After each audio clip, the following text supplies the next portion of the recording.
That's not you. That's not who you are. That's not what you want for yourself. So you should consider seeing a therapist. Multiple physical complaints.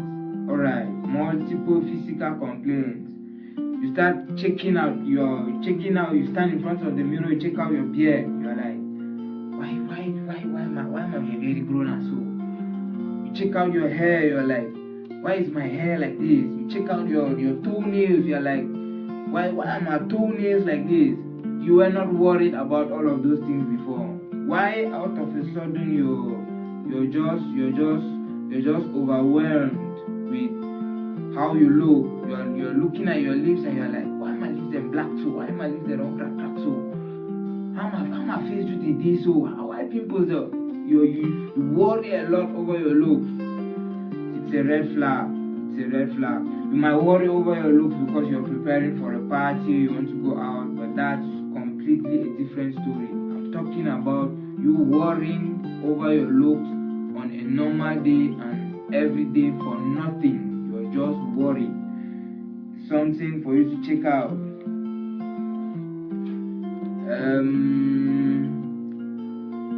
Thinking or planning to end your life. Suicidal thoughts. This is not very common, but it's rampant. You get into depression. Maybe your girlfriend break up with you. They serve you breakfast and you feel like let me take away my life. I've heard of cases online like that. It's not been long enough. Someone was discussing with me and told me I heard a girl told his boyfriend it's over, and the guy went and drank poison and died. And I'm like, bro, you're taking your life for a girl. There are a lot of ladies out there. There are more prettier ladies than who you even had. There are ladies out there that are waiting to cherish and love you. Why take away your life because of a lady? For me, there's basically nothing that should make you take your life. Yeah, there's nothing that should drive you into the thinking of taking your life. But if you've gone through trauma, you've gone through something happened to you, you're depressed and you start feeling like let me kill myself. Let me just tie a rope, hang, and let me end this. That's not the way to end this. That's not there's a better way, and that better way is to see a therapist. Yeah. I'm giving most of this in English because I want those who are watching, those who are online, those who are actively in good health to understand. When I get out on the field and I want to really perform the act of a street therapist, I will flow more in pidgin because with street niggas, you can't stand in front of someone that does not have ordinary level, someone that has not even seen the four walls of a secondary school, and your broken grammar. No. This person, you don't understand. No, you need to talk for you pidgin. So that one story for another day, though.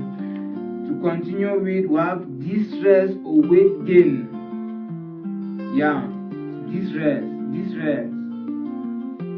You cannot sit in one place. You cannot sit in one place for 30 minutes. You just want to be moving. You're just worried. You're just restless. It's like the war is coming to an end. Yeah. Weight gain. You've abandoned yourself onto you're just getting fat. You're just getting heavy. You discover you're unable to carry your weight. If you're someone that do push-ups, you used to do 100 push-ups, 50 push-ups, you discover you cannot even go 10 push-ups. Yeah, those are red flags. You need to check out.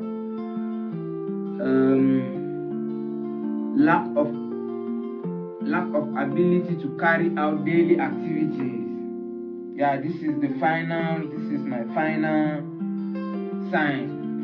lack of the ability to carry out daily activities. You wake up in the morning, normally maybe you have a job, maybe you have a business of your own, maybe you're a student, but you discover you wake up in the morning and you are completely unable to leave your bed, shower, and go to work.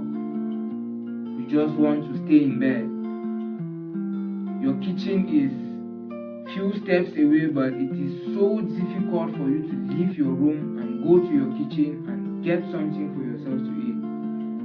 This is a critical sign to look out. Yeah. So that is that for the 17 signs of how to identify someone with a mental issue. Let me just give some additional points. These points are more related to kids. Yeah, if you have a child in the house, you're a guardian, you have a child, you're a parent, you have your children in the house, and how can you identify that my child in the house is having a mental health issue? No matter how small the child is, the child can be going through a lot and you don't even know. So let's pick some of these points. We'll get changes in school performance.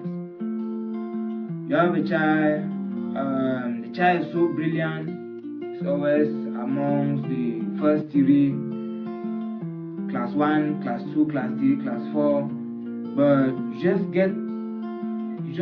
just find out that at some point in time, this child has gone to number 20, number 25. His average has cut into 2. The child that used to have 15 average is now having 7 average. No, it's not normal. It's not normal.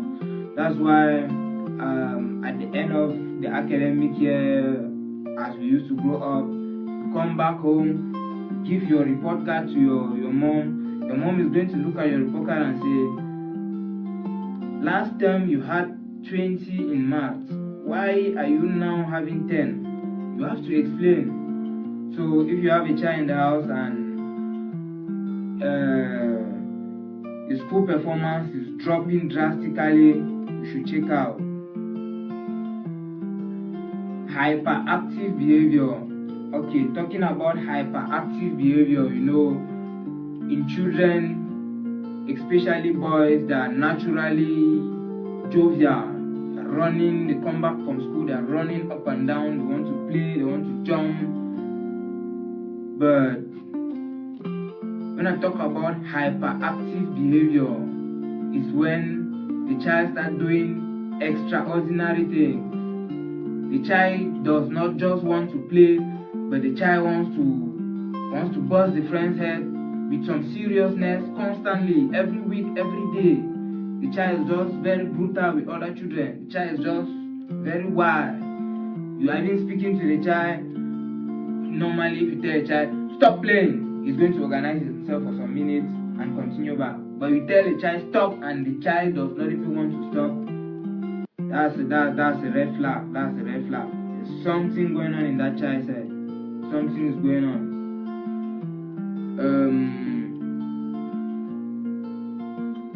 Consistent nightmares. Yeah, consistent nightmares. Nightmares can be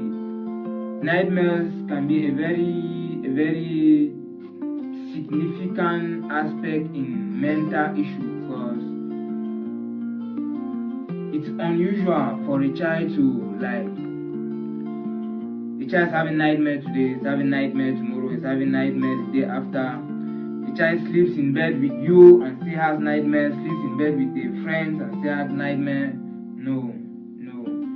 I know with most parents, they will say, the pikin na obanje, this child, there are demons pursuing this child, there are spiritual whatsoever, that want to take this child's destiny. But in the research I've done lately, if a child is having these constant nightmares, it's a sign of mental health issue. There's something going on in the child's head. Yeah, there's something going on.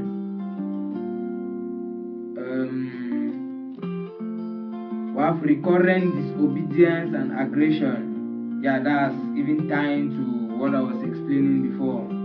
You see a child is constantly disobedient.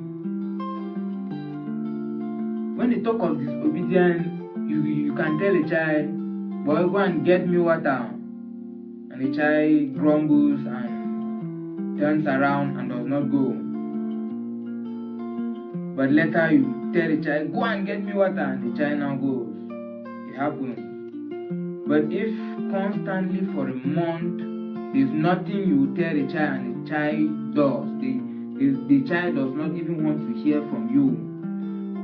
Even if you're the auntie, even if you're the biological parent, even if you're just the elder sister, it is a red flag. A child should be obedient. A child should be respectful. A child should not be aggressive. You cannot speak to a child and the child is speaking back at you with some level of boldness. It's just so suspicious. I think that is that for children. In my next video, I'll be explaining what you can do to help someone you've identified already with a mental issue, with a mental health issue. So if you have a sister, if you have a brother that you feel this person has 5 of these signs that I've explained and the signs have been consistent for 2 weeks, you should consider seeing a therapist. That's the first option. And in my next video, I'll give you some points on how you, on a personal note, can start helping this person before getting to a therapist. So thank you all for watching. I hope this helps someone. I hope this helps you in particular. And it's very important for us to be aware of our mental issues, or aware of what goes on in our brain. They said mental health doctors are the only doctors that treat an organ without getting to see it. Yeah, we just have to speak to you, we have a conversation, and you feel better and you get healed. So thank you all for watching. Stay safe.